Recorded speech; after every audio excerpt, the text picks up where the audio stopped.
I'm Nate Eaton, and joining me now from her home in Oregon is Ursula Berliner. She was in Hawaii last week when she saw Lori Daybell and Chad Daybell at a rental car facility. Ursula, obviously a lot has changed with the case since you saw them a week ago.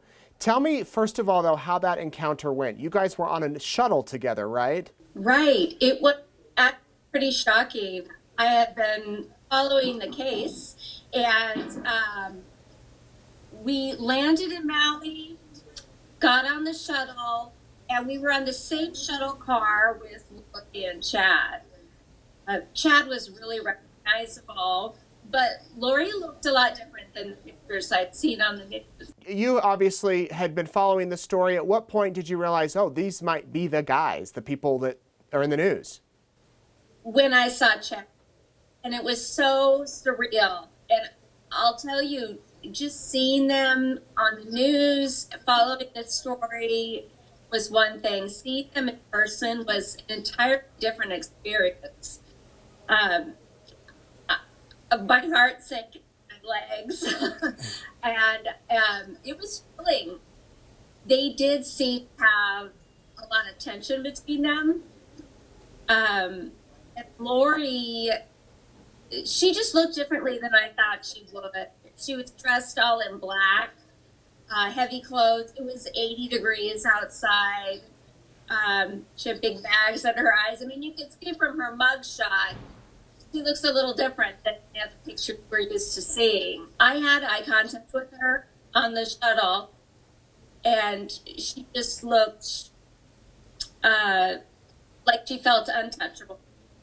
Like she knew that people would recognize her, and it just didn't bother her. So you guys actually get to the place where you rent your cars, and they went up to the Hertz counter, it looked like. And is that when you snapped the window? It was a really clear photo, by the way, through the window. Oh, yeah. You know, we went up there. They were right next door. I wasn't sure what to do because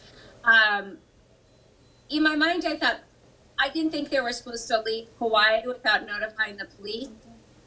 And because they've been missing for a few months, I didn't want to see that happening again. So I just walked right next door, looked in the window. They were right there. I tried to look up the phone number for the local police, for the Kauai police. I wasn't getting a Wi-Fi signal. So that's when I decided to just take a couple of pictures, show where they were. And then after I did that, I was looking through the window at her, and I felt a little more nerve. I felt like I had just read that she'd been talking to a friend and told her that the whole thing, all the speculation around them was media hype, she was waiting for it to die down. I wanted to have an exchange with her where she knew it wasn't just the media and the police who were watching for them or who cared about the children, that there are parents all over, it's like me, who see her, who are watching for her, who aren't going to stop looking for the children. So I did catch her eye. It was a really chilling experience. She looked right at me. Since I was on the other side of the glass, I just kind of mouthed to her, I see you. I just wanted her to know that I saw her, and I said, mouthed, where are your children? And she looked right at me, and I'll never forget the look on her face and what she did. She kind of shrugged and raised the corner of her mouth and her eyebrow, and just like she wanted me to know she knows where they are. She's not. It seemed like it was almost a game to her. Were you nervous at all, what her response might be, or actually being brave enough to say that to her face? Well, when we were on the shuttle, I have to admit, I was shaking. I didn't know what to do. I remember I kept thinking, like, I don't know what to do. I don't know what to do. But I really wanted to say something to her. I just say, Nate, it was really cathartic when you approached her and you said, Lori, where are your children? How can you not know where they are? I have children. I know where they are every minute. And I'm a mom. I know where my kid is every minute. I really wanted to say something, but you're right. It was a scary situation. There's a lot of death around the case.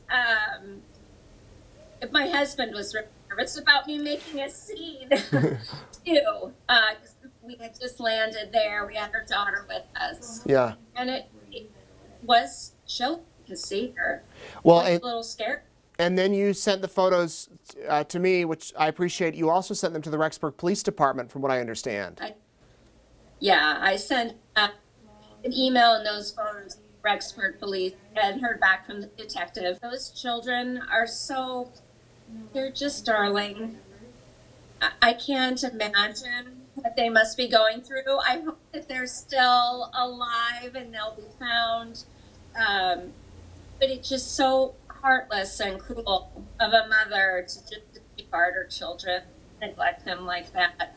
Well, and also to let her know, as you mentioned, that it's not just the police and the media that are following. It's mothers like you on vacation with your child.